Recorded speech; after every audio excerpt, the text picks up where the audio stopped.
Nice job. Yeah, that was. I guys can move out. Oh, no.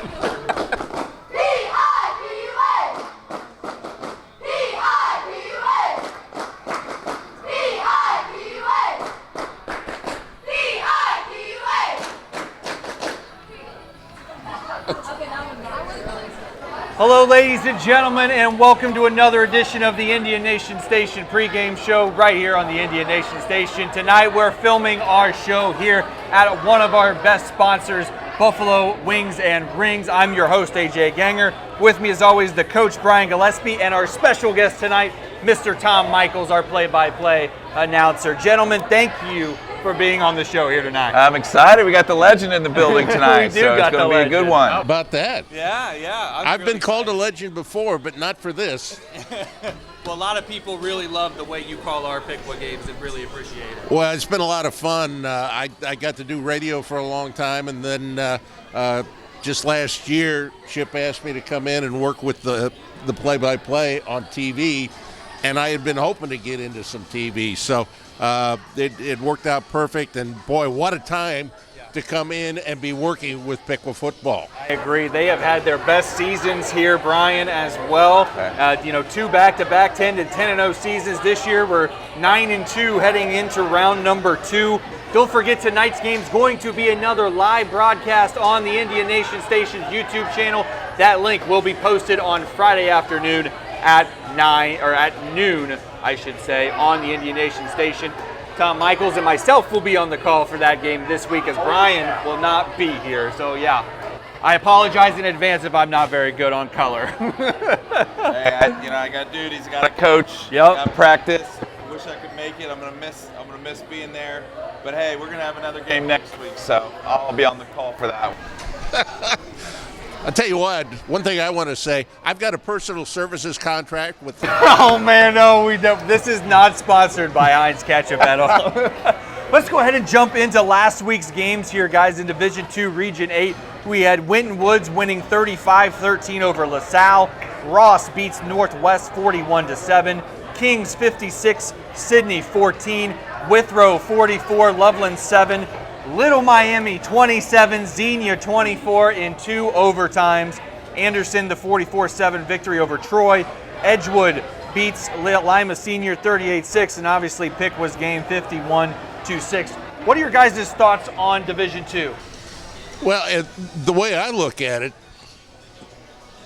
you look at that Little Miami Xenia game.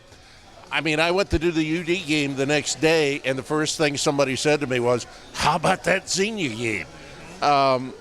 When you get a 2 getting beat by a 15, it's got to take some wind out of your sails to be sure.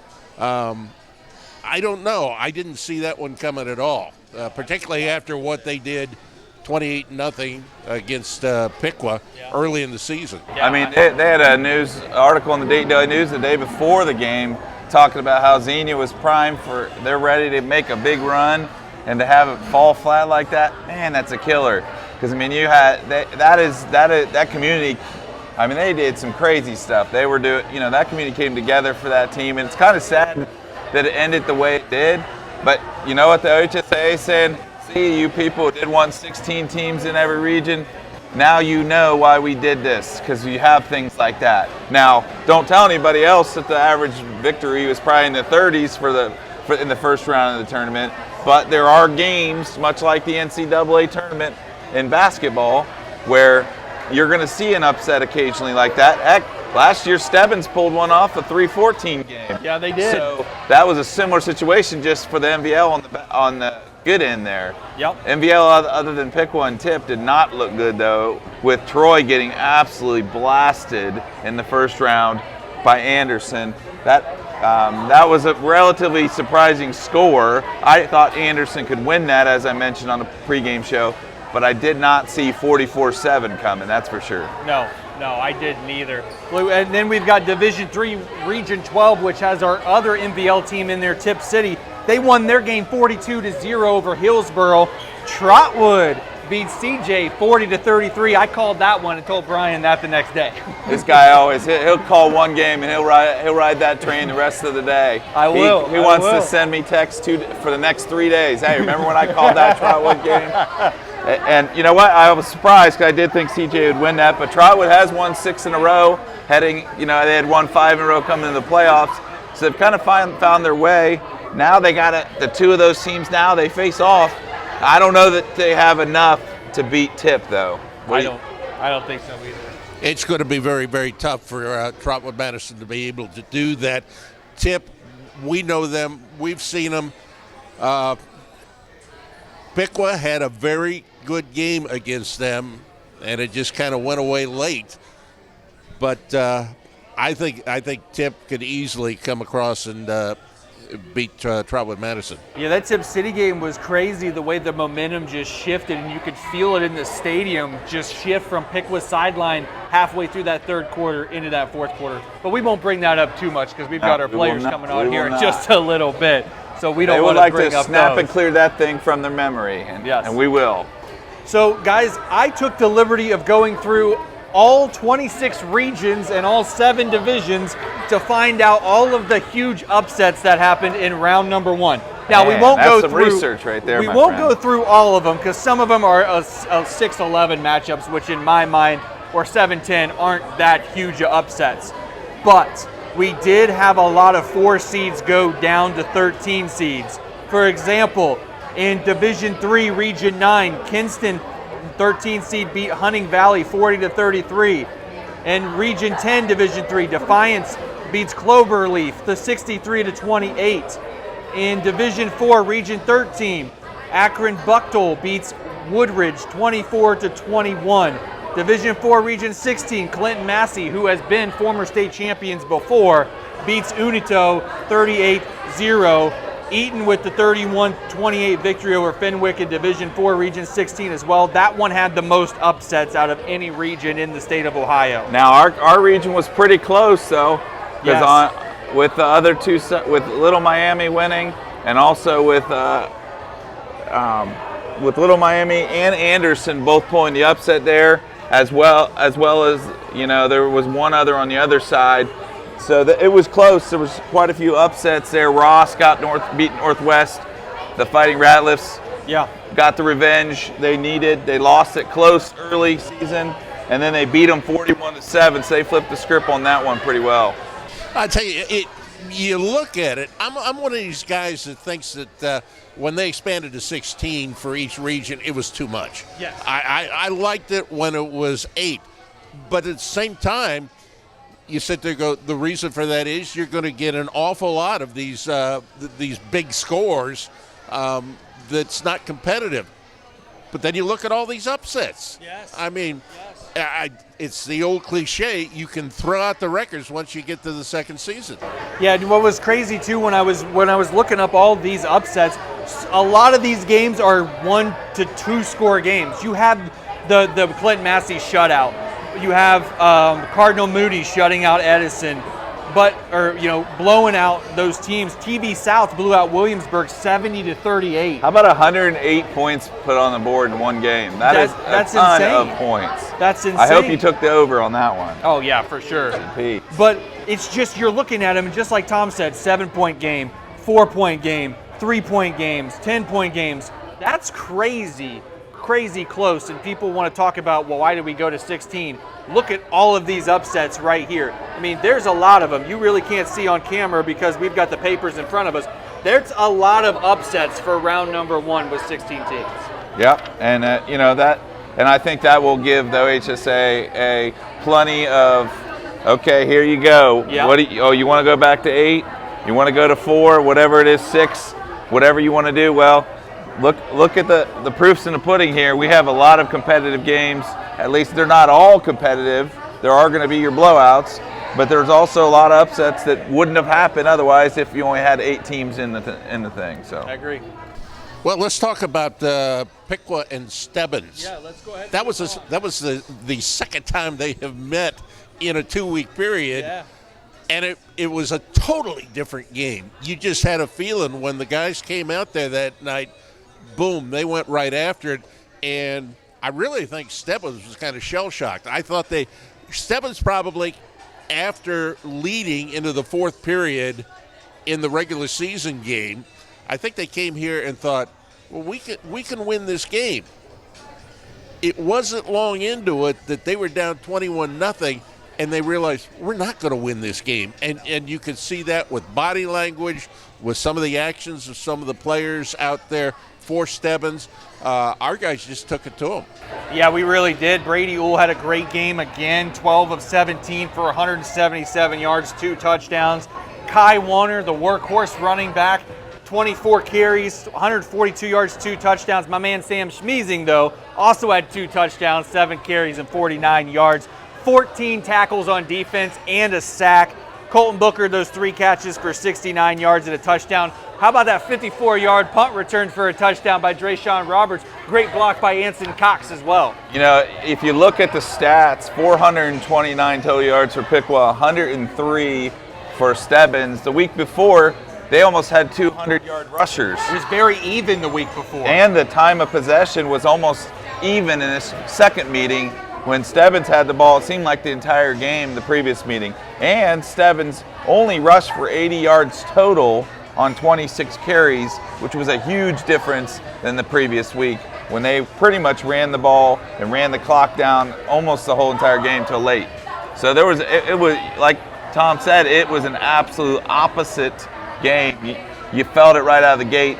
You know, sometimes there's late season games where they mean something and you feel like you can win, but maybe you're not 100% locked in. I felt like that was the way the last week of the season. But man, when the lights came on for that tournament, man, we really turned it up and it paid off in a big way.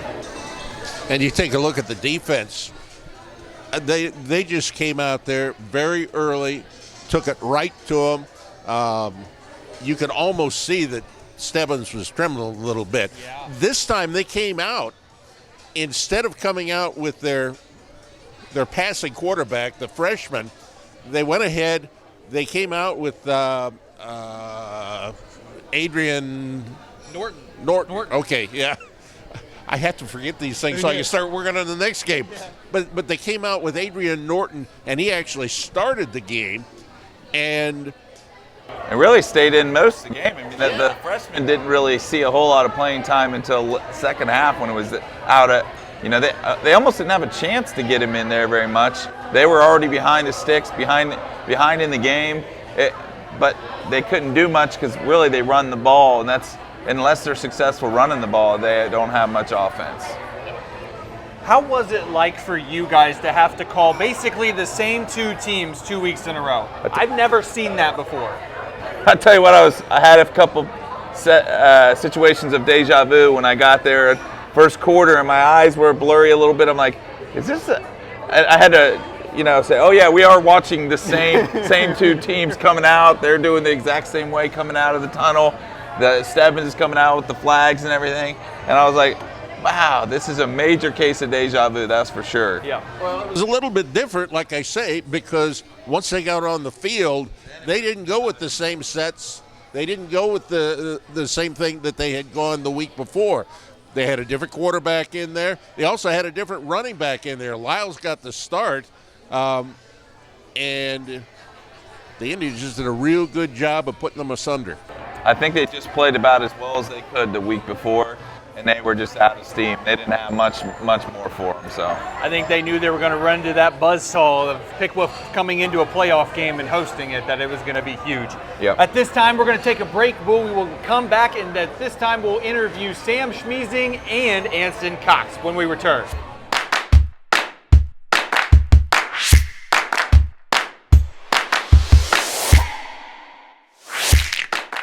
Buffalo Wings and Rings in Piqua is located at 989 East Ash Street. They have 45 TVs to watch all the live sports that you could imagine and offer a wide variety of food options. From burgers to wings, nachos, and yes, the pretzel bites, there's something for everybody. Stop by the Piqua Wings and Rings location before the game to get fueled up for the competition and after for the celebration.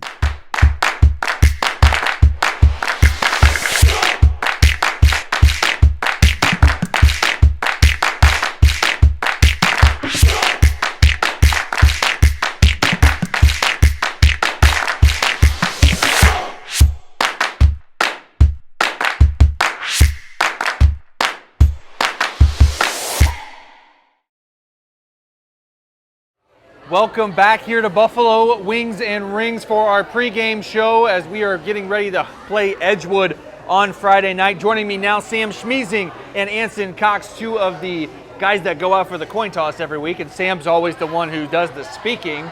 Sam, how do you pick heads or tails actually on the roads? That's my biggest question to you. At the beginning of the season, we had a debate with myself and all the other captains on which to pick, and I've decided no matter what, heads. Every time heads. Heads every time. So every time I go out on the field during a road game and you pick heads and you lose the toss, it's my fault, right? Exactly. Yeah. If we lose, I don't pick heads. Somebody else picked it. Guys, tell me a little bit about what it's like to be in the playoffs. You guys have had so many playoff runs in your tenure. I believe it's 4 straight years, isn't it, of playoff runs. What has that been like playing at Piqua? Growing up, I mean, we were pretty successful, so I think that's all we've ever known is the playoffs and performing well. So I think that's just the expectation now at Piqua, and I hope it continues for many years. Anson, what about you? Yeah, I mean, it's always nice winning games and stuff, but really just going into the summer, like knowing it's always going to be great to make the playoffs. So that's one thing I would say, like at the beginning of the summer, going into our season, that's one thing we look forward to accomplishing is making the playoffs. Now, one of the things that you guys are seniors and you guys do play with a lot of underclassmen. Having this playoff experience, do you think that helps you guys be better leaders to these younger underclassmen? Oh, yeah, most definitely. I mean, me and Sam both playing a leadership role in the team. You can really see like younger classmen stepping up day by day and just coming out every day, competing with their teammates, not taking it easy. They know, yeah, they're going against older classmen, but still they're going to give it their all while they go at you. So that's always great. How do you feel about it, Sam, being a leader to these underclassmen in the playoffs? Yeah, I think we came a long way since the beginning of the summer.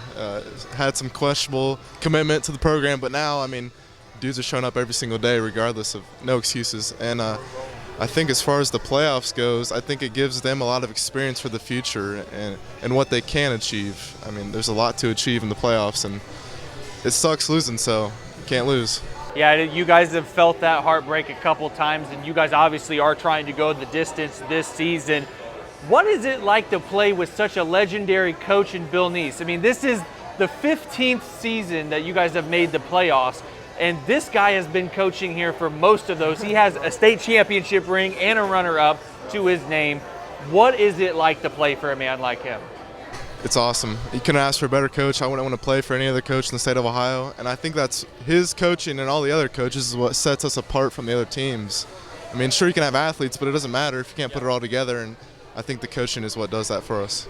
Anson, what about you? How do you feel that's my positions coach too. So I'm with him a lot more than the other guys. But Coach Neese, it's great playing for him. I wouldn't ask to play for another coach, but he just brings out the best in everybody every day. So it's awesome. So now you guys played Edgewood last year at a neutral site game. You guys ended up winning 28-21. That was an amazing game where a 70-yard punt really made a difference. But, I mean, a lot of things made a difference in that game.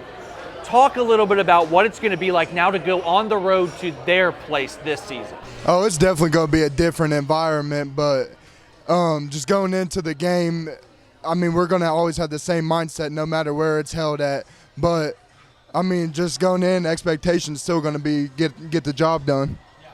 Sam, what about you? How do you feel like this game's going to be different than it was last year? I think it's going to be different because as far as the bus ride, I think it's going to be the biggest difference. But I think our fans travel well, so I'm not too worried about that. And we played in hostile environments this year, like Tip City. Troy had a pretty good student section, so I'm not too worried about that. I think it's just getting the right mindset as soon as we get off the bus. Even though the game is going to be live on Friday night on the Indian Nation station, these guys need your support on the field as well. If you are able to make it out to the game, please come to the game. Cheer for the guys in the stands. If you can't make it, let's say you live out of state, you're a relative, make sure that you get on the Indian Nation station so you can watch that game if you are out of state or a relative who cannot make it to the game. Guys, I'm sure you would definitely agree with me on that. Absolutely. 100%. Absolutely. One last question here before we let you guys go. What are some of your guys' playoff goals this year for this team? Yeah, I think it's cliche to say win state. I mean, obviously everybody wants to win state. So I think you have to look at it winning every day of every week to prepare for Friday. And then if you win on Friday, prepare for the next week. So I think it's key to just win every day of every week, and that'll lead us to state. Hanson, what are some of the goals you have for this team in the playoffs? Well, of course, stay, because it's either you win and move on, or if you lose, you're done. But just going in day by day, making the younger classmen better for next year, and just competing and making yourself better and your team, which is the most important thing, I'd say. We want to thank you guys for joining us here today. Thank you for all the hard work that you guys have put in for this season, too. Let's go out there and get a big W on Friday. That's right, yes, sir.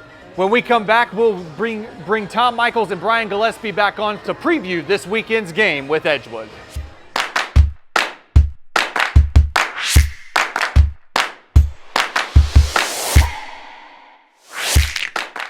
Buffalo Wings and Rings in Piqua is located at 989 East Ash Street. They have 45 TVs to watch all the live sports that you could imagine and offer a wide variety of food options. From burgers to wings, nachos, and yes, the pretzel bites, there's something for everybody. Stop by the Piqua Wings and Rings location before the game to get fueled up for the competition and after for the celebration.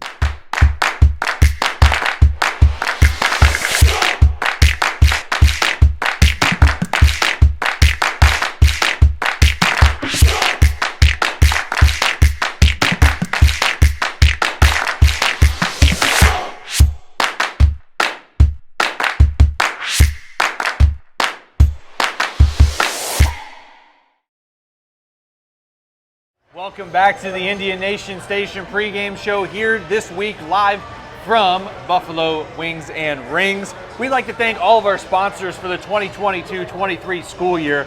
Kathy Henney, Little Caesars, Teach Tech Productions, Dick Lumpkins, This and That Candy on Main, Harmony Systems, Crayex Corporation, Edison State, Dr. Littlejohn, Moore's Comfort Systems, Atlantis Sportswear, 36 Skate Club, and of course, Buffalo Wings and Rings for hosting us tonight as well. Thank you very much. Gentlemen, we got some big games coming up here in round number 2. Remember, the high seed this week is hosting the game. Our games here in Division II Region 8 are as followed. Number 1, Winton Woods hosting number 9, Ross. Number 4, Kings is hosting number 5, Withrow. Number 15, Little Miami will travel to Anderson. And number 3, Edgewood against number 6, Piqua. Let's talk about the top 3 games here before we move to Division 12 and our game, guys. Any of these games really jump out at you?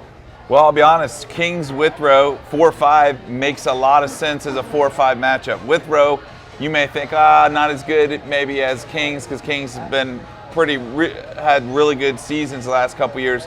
But Withrow is having a heck of a season. They only lost by 6 to a really good Division I Springboro team, and then they beat a team in their league that was 9-2 this year, and they beat them handily. So I would watch out for Withrow. I think Withrow might just go to Kings and win that one. What about you, Tom? Well, I look at that Little Miami and Anderson game because that's who Piqua or Edgewood would wind up playing, whichever team wins there. Little Miami, they had to find something to come up with a big win against number 2 Xenia. And as far as Anderson goes, they've always got a really good program down there, and it's almost kind of surprising that they're down there as far as a 10th seed. Yeah. So I think that's going to be a very interesting game to watch there, and very crucial for its outcome, particularly if the Piqua Indians come through and get the win coming up this Friday night. I agree. That Little Miami Anderson game is a rematch from not too long ago. That was an absolute shootout, 56-28. Anderson win, and that was at Little Miami. So now we're going to Anderson. Look for a lot of points to go on the board in that one. Anderson always spreads you out. Little Miami does a similar offense. That's 4 wide receivers, getting you wide as possible, throwing those little short passes and go with it. You're gonna probably see a lot of fireworks in that game. Now before we get into our game here, let's look at our Division III Region 12 matchups, because there's some good games getting ready to happen in Tipp City's region. Number 1, Baden will host number 9, New Richmond. Walpock will host number 5, Bellbrook. Number 2, Western Brown will take on number 10, Monroe, and Tipp City will host Trotwood. Guys, that Walpock-Bellbrook game is looking like a good one. Absolutely. You look at that again, same thing as what we saw in Division II, a 4 versus 5. that generally means you're matching up pretty daggone well out there. These are two programs that are traditionally pretty good, and so I think that's going to be a dynamite game to watch there. But Western Brown and Monroe, I really haven't seen that much of these two. Don't know that much about Western Brown. So they must be a pretty daggone good team if they've got the number 2 seed there. Baden and New Richmond, I'd say Baden's got a big edge there coming in against New Richmond. I think Baden is the class of that region. Tip's not far behind, but Baden is an elite football team, and I think they're going to be hard. I think Baden will make state eventually. They're going to be a hard team to beat on any field this year. All right, guys, now let's go ahead and dive into our game for this week. Pickwood will travel to Edgewood in a rematch from last year's playoff instant classic. Trust me, these guys know how good that game was as well. Pickwood won 28-21 in a back-and-forth style matchup. Pickwood's kicker, Jackson Tremblay, sent a 70-yard punt down the field to shift position and momentum, which is insane. It's the wing T versus one of the best defensive coaches in the state in Bill Neese. Brian and Tom, what do you think we're going to expect from this Edgewood team tonight? Well, I think that you're looking at the punt heard round the world from last year that really changed that game. Edgewood really controlled a good piece of that game with their running game, the wing T. I mean, they bring senior fullback Tavian Cosby, beast. I mean, he's trimmed down a little bit, but he's still 5'11", 210. He's got 1,300 rushing yards. He gets 7.3 a carry. And we're not talking about, hey, he's running outside away from the defense. He is coming right at you. And with going at you and getting 7.3 a carry, you got to be like a bowling ball. And he's rammed over a lot of guys this year for 20 touchdowns. And he is a boatload to handle. And Pickwood's going to have to be on their best as a defensive unit to slow down Tavian Cosby in that running game for Edgewood. That's for sure. Yeah, the one thing you don't normally have to worry about with this team is passing. Going through all of their guys that have appreciable stats offensively, none of them are listed as a wide receiver. No. The only one is a tight end, and that tight end is Evan Swartz.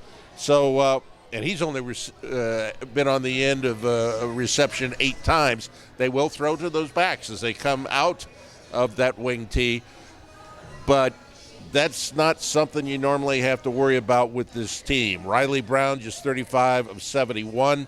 I'll tell you what, I think this game could come down to special teams. And when you look at what we have as far as our kicking game goes, I really think we've got the edge there. We talked about the punt last year by Jackson Tremblay. He's also a good guy on field goals. He's 50% on his field goals, 2 of 4. He's also only missed 2 extra points all season long. Meanwhile, we've seen the main kicker for Edgewood, David Rumpler, 3 of 8 on field goals and just 35 of 42 on extra points. And as we saw last year, you get down to the end, those single points here, there, and everywhere, they count up.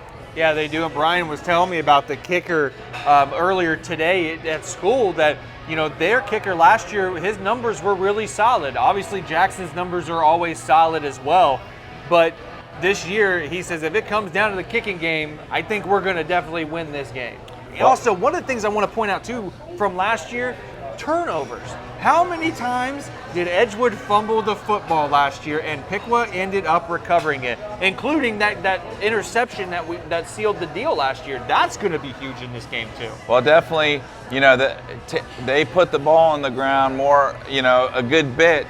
And it's a challenge to run the ball as much as you do, as many exchanges you do to handoffs, and as much as you put. Now, last year it rained, if you'll remember. Yes. And that made a difference. I don't know what the weather's looking like on Friday night. It's supposed to be beautiful. So the rain was probably a slight advantage for Pickwood last year when it came to ball security in that game. Yeah. So if it's going to be a beautiful night, that may not play as big in this game. But still, no matter how many times, if you hand it off that many times and you're doing some fake handoffs and things like that, there's a propensity for that ball to hit somebody's leg, to somebody's arm, somebody breaks in and just knocks the ball loose. So Piqua has got to stay ahead of the chains on offense and definitely put themselves in a good spot. And also on defense, they have got to turn them over. You cannot let them grind you down possession after possession and then run it in, because it's bound to happen. They run the ball so well, you're going to give up some rushing yards. It's a matter of, can you be a bend but not break defense, make that turnover happen, and change the whole game like they did last year. Well, it's interesting to me that you've got two teams that have such a tradition. Obviously, for Piqua over the years, 31 years for Bill Neese. Also, looking at the fact that they've got a state championship back in 2006 in Division II. They were runner-up in 2000. Meanwhile, you got a team like Edgewood. They come in here 16 tourney appearances. So, and they've been in, I think, 3 different conferences over the history of that particular team. And they are 18 times that they have been able to come away with a conference championship. So you've got a couple of teams. They're battle-tested, and it's just going to be a good fight coming up here just a little later on. It is going to be a great fight, guys. We've got the 10-1 Edgewood Cougars taking on the 9-2 Piqua Indians. Gentlemen, thank you so much for joining us here on this pregame show. Thanks to Buffalo Wings and Rings for allowing us to come in here and shoot this show, as well as a big thanks to our cheerleaders and our senior captains, Anson Cox and Sam Schmeezing. Don't forget, tonight's game will be live on the Indian Nation Station's YouTube channel starting at 6:45 p.m. with Tom Michaels and myself on the call. The link for the game will be posted at noon on Friday. You can also find the game on YouTube by searching the Indian Nation Station, clicking on the videos tab to find the game. Remember, you never have to put credit card information in or sign in. The link that we send out is the link directly to the game. Don't ever give out your credit card information, because you can watch the game for free on the Indian Nation Station. Guys, thank you again for joining us. For Brian Gillespie and Tom Michaels, I'm your host, AJ Ganger, saying good night, go Piqua, and beat Edgewood.